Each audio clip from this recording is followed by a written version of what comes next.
Okay, guys, I want to welcome everybody to our Thursday night conversations with Commodores. It is the usual time and date that we have our program. I want to welcome everybody to it, and my guest will be back in just a second. Sorry. Okay, no worries. For a second. I didn't give you the heads up, but our guest tonight is a former cheerleader and current alum, Beth Graves Dodd out of Nashville. Welcome, Beth. Thank you for making some time for us tonight. Of course. Happy to be here. Absolutely. And before we get to the good old days back in the 80s and being on campus, share with folks a little bit about what you're doing these days and share a little bit because you have some Vandy grads in the family. So Yeah. tell us about that. Well, what I'm doing professionally is real estate development. Things are, you and I were just talking about this before the Zoom started, but Nashville is just going crazy with growth. We started kind of as a side hustle about 5 years ago with a builder that we knew from church, investing in real estate development. And at the time I was still doing strategic consulting, kind of had a traditional marketing job.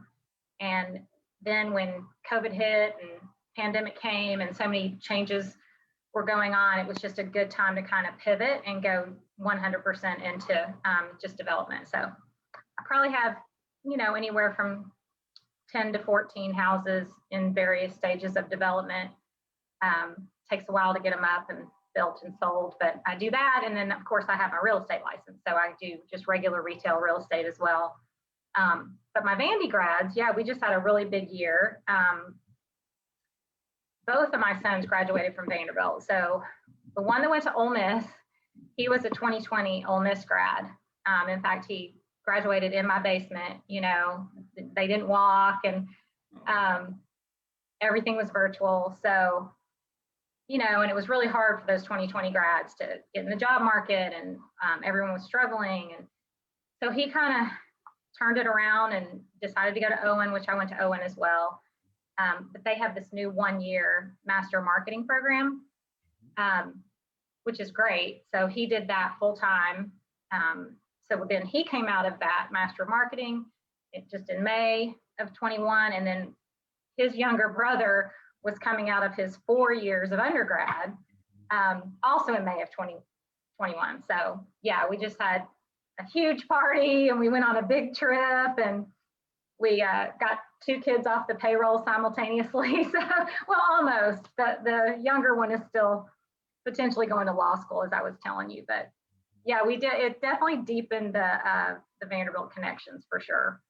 Wow, that's so awesome. A second generation, couple of kids graduating. Now, were their graduations held virtually or were they on campus? They actually had them in the stadium though. So that was kind of fun, I guess, because they were socially distanced and they did wear masks. So they were, they had them all spread out. But that was really fun. And you kind of forget, because we don't go down to the stadium. I don't know. We're not season ticket holders. So just being up in those stands and looking out over and seeing, you can see, Centennial Park, like from up in the stands, and you can see a lot of Nashville, and it was just cool. Plus we weren't in the stands, so when we were there, so it was pretty neat. It was neat to have that, and then it was over the whole weekend. So like one graduated on Saturday, one graduated on Sunday. We had a big party Saturday night at our house, and all their friends and parents came, so it was pretty cool. Very cool. I bet that was a flood of emotions for the family and maybe for you particularly, being in the stands, being a mom of graduates. And there are probably places in the stadium over my shoulder where maybe some things, certain parts of the stadium, you remember certain games or just events, being there with your cheermates and things. Did any of that hit you while you were sitting up in the stands, or were you really just focused on just the graduations? Well, I mean, the thing that struck me, not only at graduation, but other times that I've been in the stadium, is just that I don't know that I appreciated it as much as I could have when I was actually there and on the field. And traveling with you guys on the airplane, and just a lot of really cool things that we got to do. But even just being on the field, you can't just walk down on the field now. You have to be invited. So, so yeah, it is kind of funny to be, up in the stands and just think, wow, that was just like a normal part of my day and my week, was to always be down there on the field, and practicing and doing roundup back handsprings all the way down the field. That's what I remember doing for football in particular, is we come out of the tunnel and round off and then as many back handsprings as you could, so I wish I could still do that.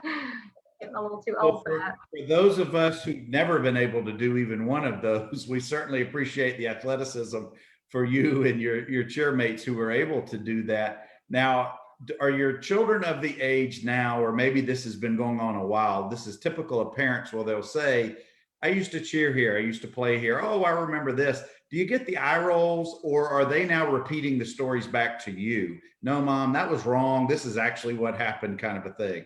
Well, Vanderbilt has changed so much. Honestly, it really has. And so in a lot of ways, it is a really different school, that my younger son went to, for the whole 4 years. So yeah, I mean, his experience was his experience, and it was very unique and different. And, he wasn't involved in anything with athletics or cheer or anything like that. So, for him, that's just not something, that wasn't part of his experience, so, but I mean, I think they think it's pretty cool. And my husband has this picture. I was in one of the yearbooks. And so he has this picture in my office of me, like it was after a football game, framed, and, so they definitely know, Mom was a cheerleader, but yeah, that's about the extent of it. Well, they probably, both of your sons carved their own paths, even though it's the same school you went to, they made their own way. But you said something a minute ago about maybe you didn't appreciate it back then as much as you do now. I don't know if any of us do. Yeah. We're 18 to 22-year-olds or something like that. You're just trying to survive. You're trying to figure out where you're going and making your mark at the school and on the world and what's going to happen next. But I think it's times like this when we have these kind of conversations, and in other times seeing your children graduate, or maybe it's just visiting back on campus for some other event, not necessarily at just a graduation, that, gosh, that was 4 really quick years. I may not have enjoyed every minute of it. I may not have done certain things, or I may have done certain things that, looking back, I'm like, why did I make those choices? But I think that's all part of the maturation process, and what makes college such a special time. Yeah, for sure. It does. It just flies by. And I certainly I had 3 kids in college all at the same time. So, because my kids, the first 3 are very close in age. So, I definitely was like, this is the best time of your life, and it flies by. And enjoy it while you can. Enjoy it when you don't have a mortgage and you don't have to pay your own insurance, and we're paying your credit card or whatever, so. I didn't have that when I was there, but but they do. So yeah, kids, the adulting comes later on. Just enjoy the other part right now. But Beth, let's back up even before making your decision to come to Vanderbilt. Where'd you grow up, and were sports or cheer, was that always part of your life? Well, I actually grew up in Nashville. Well, first in Hendersonville, and I was actually a gymnast, which gymnastics and cheer go hand in hand, of course, at the collegiate level. So, and then I was doing really well and really needed a better coach. And so I moved from Hendersonville into Nashville to work with a specific coach. So yeah, I can kind of relate to athletes' mentalities, because my life really revolved around my sport from a very young age. And then when I was 12 years old, I moved away to a training center for gymnasts that were sort of Olympic hopefuls. And that was in Louisiana, and that was in 7th grade. So 7th through 10th grade, I lived away from home, tried to make it to the Olympics, obviously didn't. So then when I moved back to Nashville, almost done with high school by that point, just had some years of transition where I got really involved in dance, ballet, tap, toe, jazz, all that. And then when I went to Vanderbilt, I knew I wanted to try out for cheer, and just freshman year, I remember it so well. I didn't even have cheer experience. I had not, because I had been a gymnast, not a cheerleader. So, but yeah, I made the freshman squad, and that was called JV. So we were like a completely separate squad freshman year, and then did varsity, sophomore, junior, senior year. Was Vanderbilt always going to be the school that you wanted to attend, or had you considered other schools? Having spent 3 or 4 years in Louisiana, I didn't know if you were exposed to those schools. Well, what's funny about that is I kind of feel like I went away to college at such a young age in a lot of ways, because living at Olympia, we were truly in a dorm type environment. It was, there were no parents around anywhere. It wasn't, and we did our own grocery shopping, paid our own bills, did all that kind of stuff. So Vanderbilt had always been aspirational for me, being a Nashville girl. And, my mom was in healthcare, and she knew a lot of, doctors that went there, and just, people in social circles or whatever. I always knew and heard about and just kind of aspired to go there.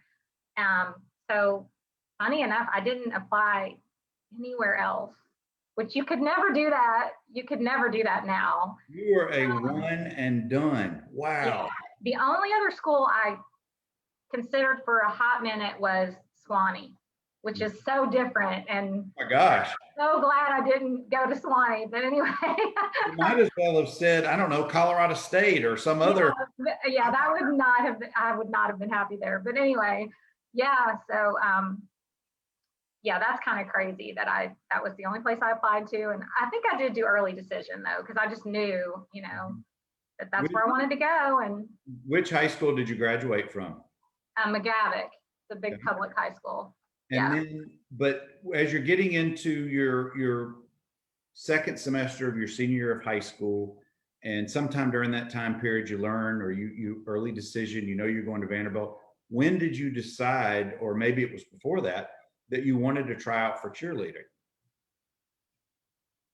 I don't know that I thought about it that precisely, but first, from the moment I stepped on campus, I knew that I wanted to try out for cheer.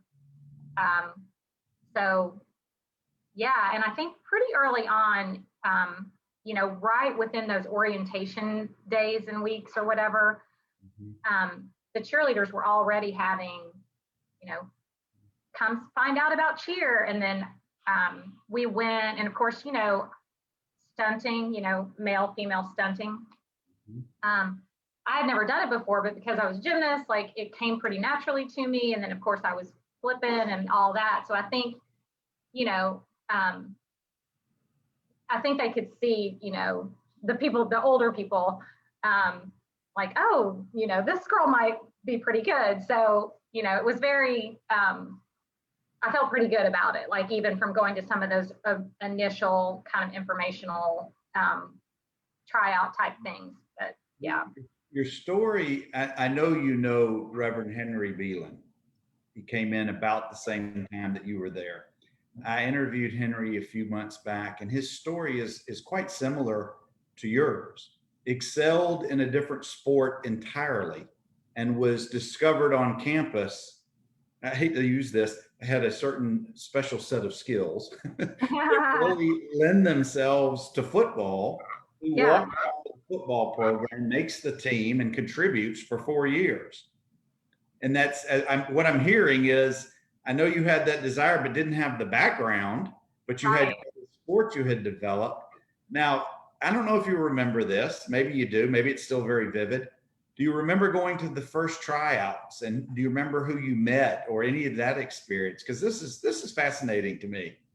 I was thinking that as I was speaking a minute ago, I honestly can't remember physical tryouts my freshman year, which is really weird. I do remember learning everything because we were outside. We were on either like alumni lawn or whatever the other one is, or was back then. There's a bunch of them now, but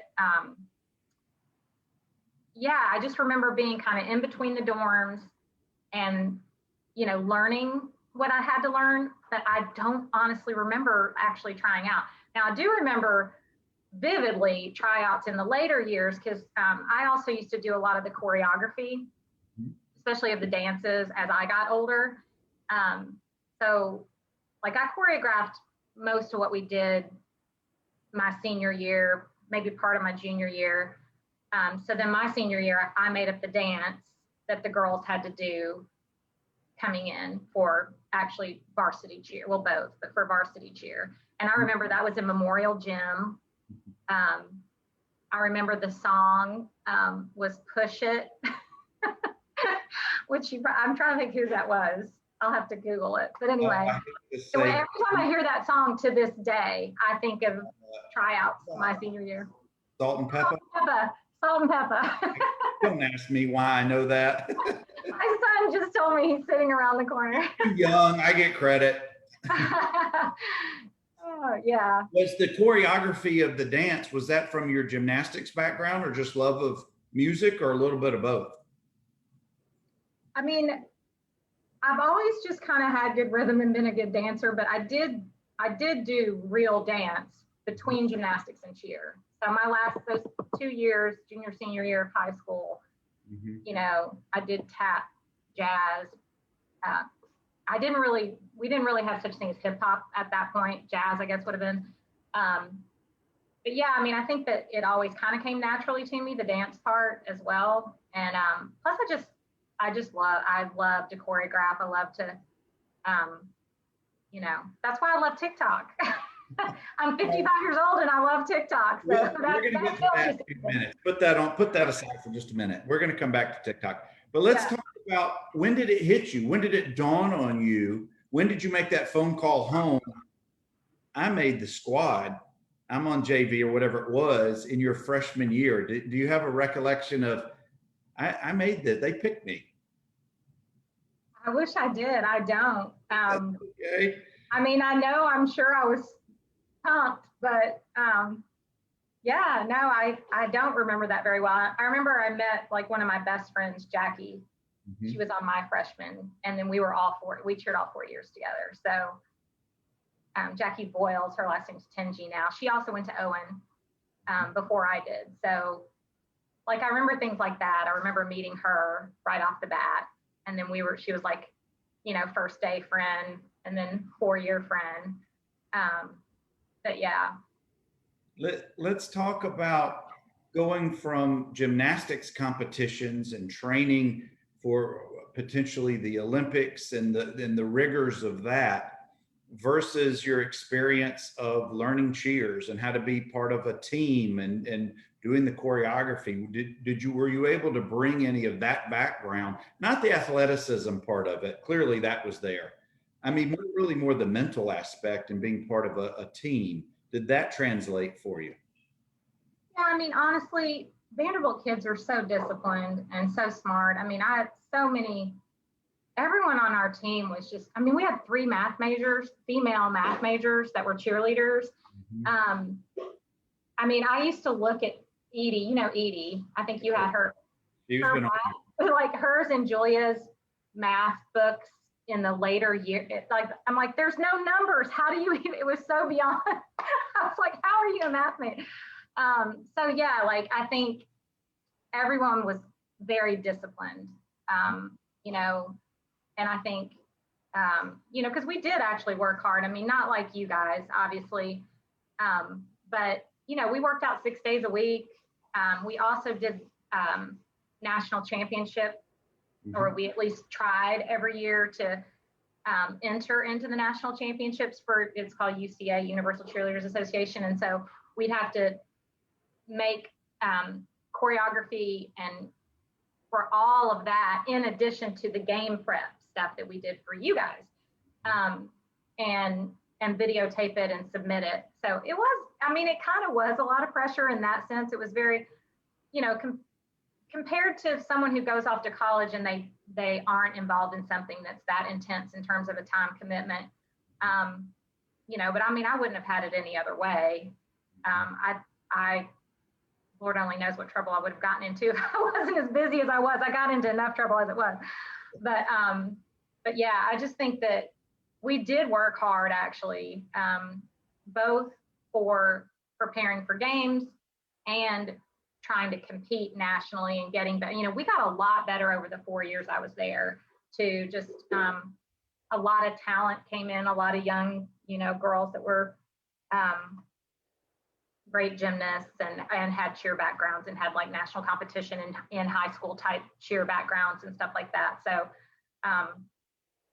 yeah. Well, you, Question.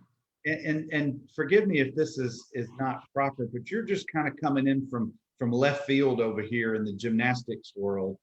I'm going to assume, and this is where I get in trouble, that most everybody else on the squad has a history of cheering either in junior high, high school, and all the way through, and then coming to the sport. I guess I'll pause right there and ask you, is that a fair assessment or fair of a It may how? not be, actually. It may not be. I think I'm trying to think of like all the girls. Some had been high school cheerleaders, but you know, some hadn't. And I don't think I'm the only one. I'm gonna have to do some research on that and get back to you. But the other thing that's interesting to note about that is if you think about the guys. I mean, a lot of the guys that cheered with us had been like high school football players, or you know, they were strong, athletic, you know, because you have to be. So we would always, like, especially as we got older, I mean, we would try to like look for guys that we were, you know, that looked like, have you ever thought about cheering? You know, we'd literally go up. I mean, my partner, my senior year was so good. He was younger than me. So talented, and he'd never done anything with cheer till he walked on Vanderbilt, you know. So we like to kind of find those former athletes that weren't D1, you know, but that could throw us up and be strong and not drop us, and you know, all that good stuff. I mean, I think it's changed a lot too over the years as far as what I see them doing now and what we were doing. I mean, some of the stuff we were doing was, you know, pretty dangerous, and you know, 3 high pyramids and stuff like that before they started outlawing all that stuff. So yeah, I mean, I actually do think that people, you know, I don't know if it's 75-25 or what, but you know, not everyone who got involved in cheer had done it in high school for sure. Yeah, I had a friend. I grew up in South Alabama. I had a friend who was a center on the football team, ended up being the mic man for the Alabama cheer squad for a couple of years. So Yeah. I understand what you're saying. You guys were looking for athletic partners who coordination about themselves. Sorry about that. No worries. Beth, were there other cheerleaders that maybe you considered to be mentors or helped to kind of take you under their wing when you first joined the squad? Or was there any situations where you had some older cheerleaders who you partnered up with a little bit? I mean, yeah, it was only really 6 girls on varsity. So, and my sophomore year, if I'm not mistaken, I think I was the only sophomore that year. And so, you know, Julia and Edie they were really close friends, and you know, they were definitely, you know, it's funny because it's only a year difference, but at that time, you know, they were, you know, certainly, I guess, I would put them in that sort of mentor role, you know, for cheer, where to be, what to do, whatever. I mean, Julia ended up being the captain her senior year. And then, but also it's kind of funny because people that I'm connected through Facebook now, you know, I can remember looking at like Heidi. Like, I didn't really know Heidi because she was a senior when I was a freshman, so I was never on the same squad with her. But yeah, I mean, I think there was definitely that, you know, kind of looking up to the older girls, and you know, but we were also changing things quickly as well. You know, I think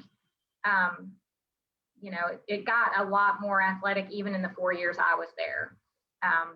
So I was just as inspired by some of the younger girls as the older girls, to be honest. But and I think it works that way on any athletic club or team. It works that way with football, whatever the sport. I think any athlete may look up to whether they're younger or older, just somebody who either has a little bit more gifts or has been there before and can kind of show them the way. But I want to talk about what was special to you about cheering on Saturdays in front of big crowds during games. Did you enjoy that? Was it stressful? Was it something you look forward to? Was it a good experience most of the time? I'm not talking about the scoreboard. I'm not talking about the wins and losses. I'm just talking about you doing your thing in front of big crowds. It was amazing. I mean, it was absolutely amazing. There was nothing, I can't think of one negative thing about it, you know, and especially the nostalgia of looking back on it. And again, like I was saying earlier, you know, I certainly probably didn't appreciate the magnitude of like kind of where I was and what I was doing. But, you know, I mean, I was a pig in mud when it came to cheer. I really was.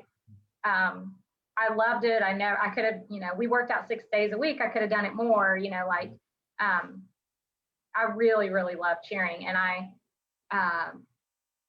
I remember vividly like cheering at Alabama and cheering at Georgia, you know, being between the hedges, and Alabama, just how, you know, just crazy their sports, you know, history or whatever was, and just, you know, and then here we were, you know, like getting to sort of experience that. Obviously, you know, I wanted to win. It's not that, but I could also just sit there and go, man, this is quite an experience to be in these SEC stadiums. Yeah. They're far more, you know, professional now than they were back then, just bigger and bright lights and all that. But still, at the time, it was really cool to be able to go to away games too. And well, sure. You know, we're a small private school. We're yeah, going to all these big state schools where football is such a higher priority and bigger traditions. And yeah, occasionally we sneak out of there with a win or two every so often, but certainly, but you guys did way more than just cheer at basketball and football games. You represented our school in so many things in the community. I remember seeing many either photos in the newspaper or blurbs on the sports on the news. Do you have any vivid memories of any of those where you'd go out in the community? I don't know, maybe at Opryland, maybe you went to a car dealership and well, had to. we did. That's funny. So two things I guess I remember. One was I was on at McDonald's, when you get the plastic tray, you know, the tray liner. I was on that. I remember one year, the McDonald's that's right down the street right by Centennial Park. Oh, sure. And I don't even know how that happened, but and I may still have one here. But and then I remember working at the Jaguar, or doing something at the Jaguar dealership that used to be right at the split of Broadway and West End. Mm-hmm. So yeah, I mean, we did do things like that from time to time. Well, that's, you know, and that's way more than just your responsibilities at games and practicing. You're representing the community, or excuse me, representing the school and the community. You guys become the face representatives. And I know that had to have been, I guess, a time drain, but it may have also been a little bit of pride. Maybe you guys look forward to it sometimes. Other times it may have been, gosh, I really have got to be doing X, Y, or Z. But I know that's part of my responsibilities, just being on the cheer squad. Yeah. No, yeah, for sure. Like alumni things or whatever, you know, or just, you know, walking through before games in Vandyville or whatever, you know, that you're right. I mean, that's something that I probably kind of took that for granted too, but you know, yeah, that's important, because alumni really, they love it if they see a cheerleader. They love it if they see a player, you know, and you don't think that much about it, but to them, you know. You at the time, and whether you're an athlete in a uniform or on a team, or you're part of the cheer squad, whatever your function is with Vanderbilt, and you're interacting with alums, it immediately brings them back to their time. Yeah. And I appreciate a lot more now my 4 years on campus than I did at younger. When Yeah. I graduated, I was done with Vanderbilt. I didn't want anything to do with the school. I was glad I was finished. It was time to move on to the next phase of life. But as you get older, you kind of reflect back on those times. But you're right. Those 4 years go by, or 5 years, however long you're on campus, they go by so fast. They You sure do. you never can. It's truly. I know you remember the Ferris Bueller movie. He's right. If you don't appreciate them at that time, life moves fast, and Yeah. you go on to the next phase of your life. Yeah. Are you in touch now with any of your cheermates from back in the day? Yeah. So Edie and I stay in touch because she's now back in Nashville. Um, you know, Jackie, who was really like my, best running buddy friend, she's not very big on social media. So, but she did come to Nashville and we met and had coffee. And she's just someone that I can pick up literally right where I left off, which is so great. I wish I could see her more, but after Owen, she married a guy and moved up to New Jersey. So she's pretty far away. But yeah, we can pick right back up. And then, social media actually has helped. I remember when Edie was on Facebook and I was like, I don't want to get on Facebook. People are going to know all my private business. and then all these cheerleaders, the ones older than me, some of them younger than me. It was so fun to start just seeing their children and, like Sharon, who's from Memphis, and then her daughter played soccer at Ole Miss. And when my son was there at Ole Miss, I mean, they didn't know each other. They have obviously different crowds or whatever, but I was like, this is so cool, hotty toddy, So I think social media actually does help with that kind of stuff. It does, and you can be as active as you want. We're going to get to TikTok in a minute. I hadn't forgot. You can be as active as you want, but here's what I was going to go. You already hit the nail on the head. You just have certain friends throughout parts of your life that when you get back together with them, you might not have talked to them in 3 years, but they could bring up one specific word or a time period or a song. And tell me if this is your experience. It'll take you right back to that time period of your life. And it most of the time will just bring a big smile to your face. Yeah. You're remembering something. And I'll give you an example. And the statute of limitations has long passed, and the towers are all coming down. I think next week, aren't the last 2 towers coming down? Yes. Crazy, yes. I know the answer to this, but I'm going to see if you're going to answer it. Okay. Did you ever attend those Saturday parties in Carmichael Towers called steroid parties? Oh my gosh, yes, I forgot they were called that though. Yeah. I'm not going to give too much away, but you share 1 or 2 little memories. What do you remember about just going to them? Just loud music and a lot of players, a lot of the football players. Yeah, I mean, just basically that.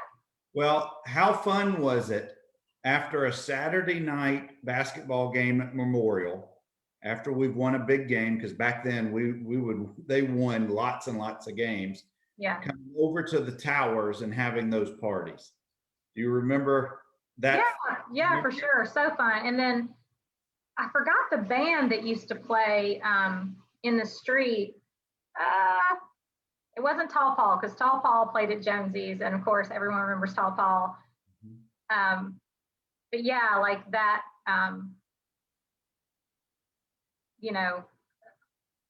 that sort of dancing in the streets, everybody being out, especially if we won, like after a victory, and just people being out and about, and that was such a great feeling. Yeah, it's really fun.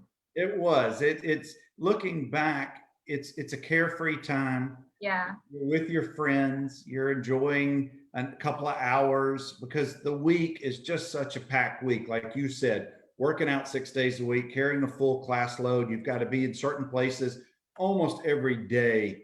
Your schedule is just so rigid, but you get to let off a little steam on those Saturday nights and those parties. And there isn't a single person who's been on the show when I've asked about their remembrance of those parties that they didn't smile or laugh or share a good memory. Oh, I totally forgot that people call them steroid parties. That's so funny. Yeah.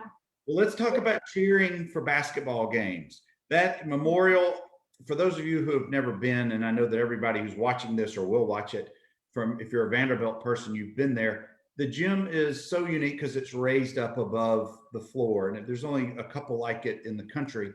But what there had to have been a little bit of danger in what you guys were doing, but share about what was it like cheering in front of 17, 18,000 people in such a magical gym during such, frankly, a magical time in our basketball's tradition. Yeah, we were so good then. It was, we had Will Purdue and the raised floor thing. I think I didn't know any different. Like the opposing coaches used to freak out because they couldn't go up and down. They'd have to stay on the ends. And I remember Bobby Knight and I, like just freaking out. And I can remember. That's also because his team got whipped that game too. Yes, we beat them. Yeah, which was amazing. And then I remember Shaquille O'Neal. Like I physically remember how big he was.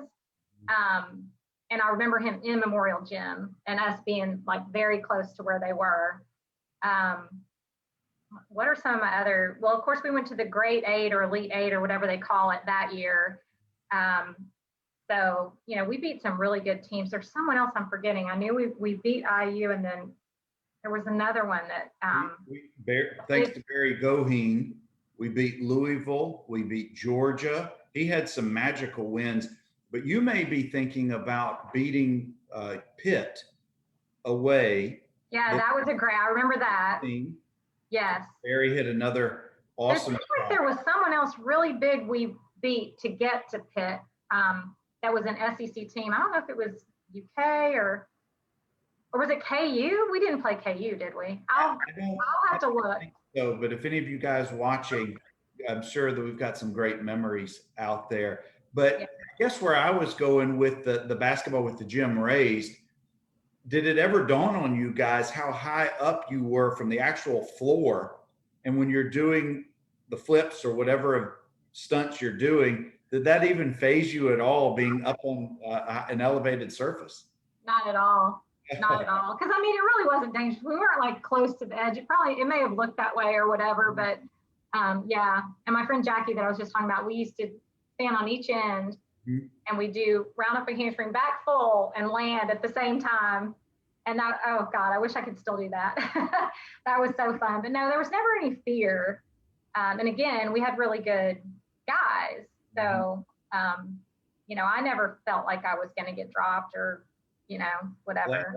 That's the beauty of youth, you don't appreciate some of those fears.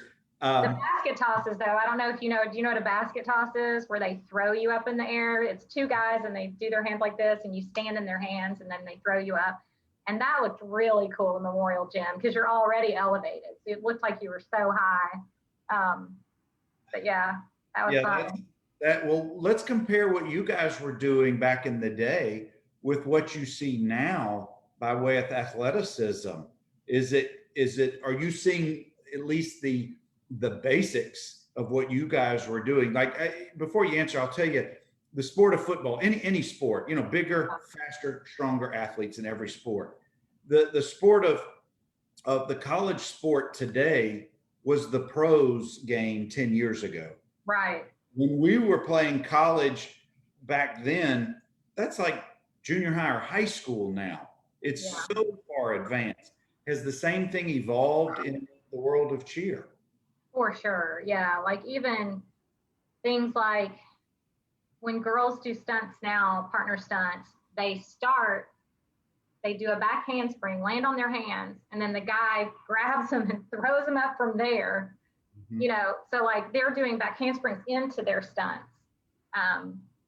So yeah, it's definitely the partner stunting is, way more advanced, I think, than, we had the beginnings of it, we did pull downs and, some of it I can see, but like, it's definitely, and those girls are just so little and strong and flexible and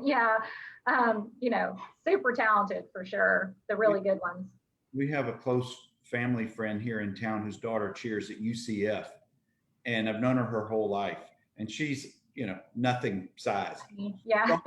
Strong as an ox, but when they throw her, I can't watch. Yeah. They're not going to drop her. I know that. Right. They know the techniques. They're very accomplished at what they do. Yeah. But from an almost parent or uncle's eyes, I can't watch Yeah. that. It's Yeah. crazy what they can do. I know it is crazy. They're a lot better, I think, about making sure there's extra spots and guys all around. And but yeah, it's a sport. I know that it really is a sport, and people laugh at the statement cheer is a sport, but it was back then, and it's even more now, Well, probably. then they don't know what they're talking about. Guys, I'm talking with Beth Graves Dodd. We've got just a couple more minutes. And Beth, I appreciate you taking us a little bit through your journey. We got just a couple of minutes. Still coming back to TikTok in a minute, but I want to ask you, do you have or have you had any interactions with the Vanderbilt cheer squads of today? Do they ever invite the former cheer squads back, or do you have any communications with those teams? Yeah, just recently, in the last few years, they do have a kind of during reunion, they have, because there's cheerleaders and then there's the pom-pom squad or dancers, but they kind of consider all that spirit team.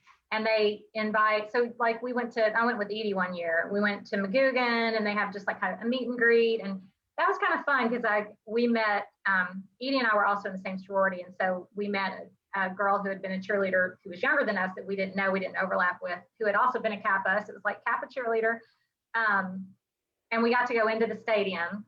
Mhm. So, and that was so, because again, we don't get to do that anymore. But yeah, I think Vanderbilt's trying to create those connections and groups, kind of affinity groups or whatever. Well, I was just getting ready. You were leading me really where I was going next, was that Yeah. with the new administration under Athletics Director Lee, Candace is doing just things that have not been done in the previous decades of inclusion, inviting back former athletes, regardless of the sport, creating internships and opportunities for alums to interact with current student athletes, again, regardless of the sport. Yeah. Right. Because it's just your 4 or 5 years on campus, it's the next 40 or 50 years is what you're building toward. But Yeah. I don't want to forget to ask you, you mentioned the two different squads, the cheer squad and then the dance or the pom-pom squad. Which squad today would you more likely be a member of? If you were Still cheer for sure. Because I still kind of have that flipping gymnastics, kind of background. But it'd be fun to be part of a dance squad. I mean, they're also super athletic, lots of competition, really good. I was going to also mention that I was asked to do, I think it might have been with Chris Griffin. I can't remember who invited me to do this, but it was to do like a Zoom with athletes, just to talk about careers. Mm-hmm. And, that was really cool because you can be really young and really successful. In fact, one of the wholesalers that I work with is Vandy's student, Mm-hmm. that he has learned how to, find properties that are for sale off market, and which is a really big cottage industry now with all of the development in Nashville. And that's what he does. But I just bring that up because one of the guys who was on there, and I think he was a football player, these were young guys too, contacted me later or through one of the Vanderbilt people to say, I'd really love to learn more about real estate. And I was like, I'd be honored to talk to you about, like, I love what I do now. I love it so much. And I do think there's a lot of opportunity, for us to do that kind of thing and to connect with them, You're right. It is Chris Griffin. He runs the Vanderbilt Black and Gold Club. And one of his main things is, one, bringing alums back into the fold, where traditionally that hasn't been the case. Yeah. And secondly, it's to create, he and Earl Bennett specifically through the football program are creating internship opportunities, mentoring situations, as well as potentially employment opportunities. So that's great that they reached out to you I know they've been trying to reach out to as many Nashville alums for on-campus or as virtual as they can get them. But before we get to TikTok and what what you do, I want to talk about, if you remember, this is not a great memory, but the Kansas flight. Were you on that Kansas trip where they had such a terrible entry into trying to land in Kansas? I think y'all talked about this before, and yes, I was on that flight, but I don't know why I don't remember it. I don't remember. Well, the reason why I say that, and maybe you don't remember it, some people just automatically just cut that out because it's just when you have certain events in your life, that aren't pleasant, you forget them. Right. But other people's memories are specifically, even 35 years later, are completely vivid in what they saw and how they dealt with it. So we won't have to go there if you don't remember it. No, and I know, I remember y'all talking about, I very much remember the KU game, though, the football game. Because at that gymnastics training center that I lived away at, my roommate there in 7th grade went to KU. So, I went out with her the night before, and my whole KU experience was different because I knew like an insider student there, and it was a great trip. And I think that's where, did Mark Ratcher get like his hip dislocated or whatever? Yeah. Was that the same one? Dwayne or somebody who's watching, is that the game where Mark got his hip? I think it was basically dislocated. It was a horrible injury. Yeah. All right. This is now leading us to the TikTok part as we get finished here. Yeah. You're on there. I'm on there. I don't do what you do because you're very good at it and I'm not. Why is it that, or how is it that it became something that's fun for you? I know you've incorporated a little bit maybe with your work, but it's mainly family fun things. But what is it about that has drawn you to that app? Well, I mean, it's made for a former dancer, cheerleader type, when did dancing suddenly become so universally fun and everybody, because it really started out with it all being dance. Now there's comedy and puppies and, so many different things that are on TikTok now. But I have kids that are 16 to 24. So, and it's more that 16, and I've always been one to be connected like through Instagram to their friends. And I just like to know what's going on and be on the pulse of things or whatever. And then, so I kind of got into it through my kids, but I just think it's fun. I think the dancing part is fun. Now, I think there's a lot of ways I could use it more effectively for business, but, I have so many different platforms I'm trying to manage in real estate as it is. So I haven't really gone full out with that, but the key, I think it's kind of fun. Well, that's the key with any social media app. However, whatever you want to show or not show or not do, as long as you're having fun with it, and clearly you're having fun with the kids and the things that you're doing. My involvement, at least from the dance standpoint, is clearly coming from my younger daughter, who's an undergrad still. Yeah. During the beginning of the pandemic, she was like all of those kids were, just a caged person who just couldn't do anything. So I just remember one night she's thumbing through, I'm hearing her go through these TikTok videos, and I said, let's just do one. And she looked at me and was like, really? You? I said, you show me what to do and I'll just try to mimic what you do. Well, anyway, we did. I love the father-daughter TikToks. They're so fun. they can be fun. I will tell you this, at the end of the day, it created laughter. It created a little bit of good time, not just with us, but the family members who saw it. But it's like anything else. You just enjoy it. You do it. If not, then move on to something else. But, exactly right. well, Beth, I really have enjoyed our conversation, and I want to thank you for sharing a little bit of your story and just spending some time with us tonight. Well, it was fun. I couldn't figure out when you asked me. I was like, what are we going to talk about for 45 minutes? I don't remember. So that was actually fun. Yeah, it was fun to think about all that and go down memory lane a little bit. It really it is. Sometimes when I interview some of the ball players, they will have in their mind's eye there were 80,000-90,000 people in the stands, when in reality it was like a third of that. Or you just don't remember all this. At UT, Well, I remember that stadium just blowing me away back then. But yeah.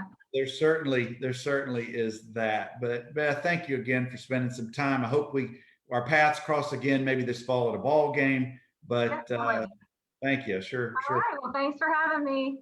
Guys, as we always do on Thursday nights, it's Conversations with Commodores. Beth Graves Dodd gave up a little bit of her time. She's very busy with her day job and TikToking, but we will catch you guys again next Thursday at 7 o'clock. And I don't know if you guys saw today, but I confirmed Coach Lee is actually going to join us April 12th.